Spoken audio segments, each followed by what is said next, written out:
গাজায় যুদ্ধবিরতির দ্বিতীয় ধাপের অংশ হিসেবে আন্তর্জাতিক বোর্ড অব পিস বা শান্তি বোর্ড গঠনের ঘোষণা দিয়েছেন মার্কিন প্রেসিডেন্ট ডোনাল্ড ট্রাম্প। গাজার টেকনোক্র্যাট প্রশাসন তদারকির জন্য আন্তর্জাতিক বোর্ড অব পিস এর সদস্যদের নাম ঘোষণা করে হোয়াইট হাউস। তবে বেশ কয়েকজন সদস্যকে নিয়ে তীব্র সমালোচনাও চলছে।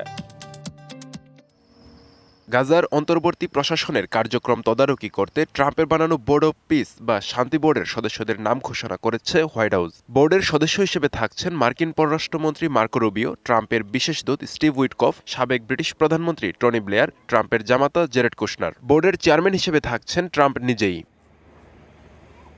বোর্ডে আরও আছেন অ্যাপোলো গ্লোবাল ম্যানেজমেন্টের সিইও মার্ক রোয়ান, বিশ্বব্যাংকের প্রেসিডেন্ট অজয় বাঙ্গা এবং মার্কিন deputy national security adviser Robert Gabriel.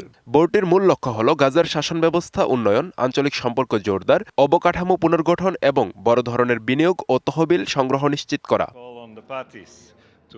অন্যদিকে মাঠ পর্যায়ের কার্যক্রম তদারকির জন্য বুলগেরিয়ান কূটনীতিক নিকোলা ম্লাদেনভকে গাজা বিষয়ক হাই রিপ্রেজেন্টেটিভ হিসেবে নিয়োগ দেওয়া হয়েছে। পাশাপাশি সাধারণ প্রশাসনিক কার্যক্রম এবং জনসেবা পরিচালনার জন্য গাজা এক্সিকিউটিভ বোর্ড এবং national committee for the administration of Gaza গঠন করা হয়েছে। এই কমিটির নেতৃত্ব দেবেন ফিলিস্তিনি কর্তৃপক্ষের সাবেক উপমন্ত্রী আলী সাদ। সিলভার টিপ কন্ট্যাক্টে তৈরি নিরাপদ ও নান্দনিক ক্লিক সুইচ নির্ভরতা জীবন জুড়ে। এছাড়া গাজায় নিরাপত্তা রক্ষা ও নিরস্ত্রীকরণ প্রক্রিয়া তদারকির জন্য মার্কিন মেজর জেনারেল জাসপার জেফার্সকে আন্তর্জাতিক স্থিতিশীলতা বাহিনীর কমান্ডার হিসেবে দায়িত্ব দেওয়া হয়েছে।